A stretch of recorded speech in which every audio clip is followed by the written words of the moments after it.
Bienvenue dans cette nouvelle vidéo, n'oubliez pas surtout d'abonner et activer la cloche de notification. Où est Maria? Tu m'as dit que tu l'avais vue, où tu l'as vue? Il m'a semblé l'avoir par ici. Non, ce n'est pas vrai, il a dû lui arriver quelque chose.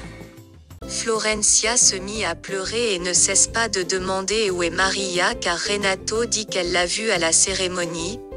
Elle court à la recherche de Margarita pour l'emmener dans la maison de Maria. Camilo en colère du fait que sa nouvelle petite amie Brigitte a eu un accident à cause de quelqu'un qui a saboté son cheval. Simon court après sa sœur. Il conduit la voiture pour aller à la maison de Maria. Paulina en colère parce que Florencia apprend la vérité, elle insiste sur le fait de trouver la personne qui a envoyé cette carte. Elle soupçonne Isidro et sa femme. Elle a finalement avoué à Alexandro que Maria est morte. La mère de Renato s'inquiète pour son fils et lui reproche du rouge à lèvres qu'elle a vu dans son cou, que c'est seulement Paulina qui porte cette couleur de rouge à lèvres. Elle demande à Renato s'il est sous les ordres de Paulina car apparemment c'est cette femme qui commande tout dans cette famille. Elle est ensuite allée aux toilettes avec son fils pour enlever le rouge à lèvres. Et voyons, regardons parmi les dames qu'il y a à cette réception, combien de genres de femmes portent cette couleur de rouge à lèvres. Arrivé dans la maison de Maria, Simon frappe à la porte mais personne ne répond. Paulina reproche Aristide, son chauffeur, de ne pas faire attention lorsqu'il a saboté le cheval de Brigitte parce que quelqu'un l'a vu. Aristide avoue qu'il l'a vu faire l'amour dans la voiture avec Renato. Isidro à la maison boit beaucoup d'alcool pour oublier ses problèmes car sa femme Azucena est partie de la maison. Simon et Florencia décident d'aller dans la maison d'Isidro mais il ne l'a pas trouvée. Ils décident alors d'aller au cimetière. Aristide, sous l'ordre de Paulina, est à la recherche d'Isidro pour demander si c'est lui qui a envoyé cette carte.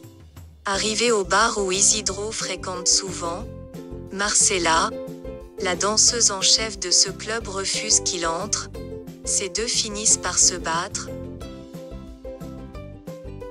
Au cimetière, Simon demande au responsable de vérifier le nom de Maria dans le registre.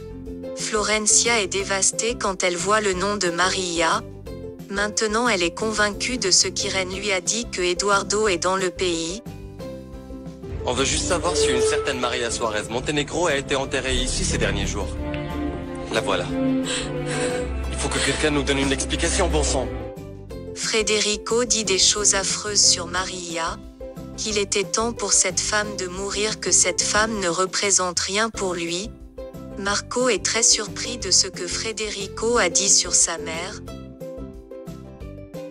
Paulina, en pleurant, fait savoir à Alexandro que c'était l'idée de Maria pour que Florencia ne sache pas sa mort si jamais elle meurt avant son mariage.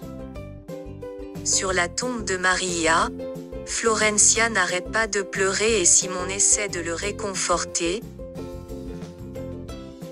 Federico surprend son frère Camilo en train de frapper sa femme.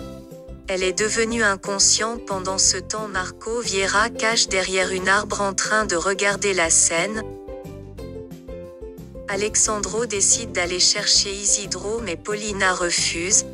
Elle fait semblant qu'elle a besoin de lui à ses côtés pour éviter que cet homme voie Isidro avant, pour qu'il n'avoue pas à Alexandro que c'est elle qui lui a donné l'ordre de ne rien dire à la famille Lagos sur la mort de Maria.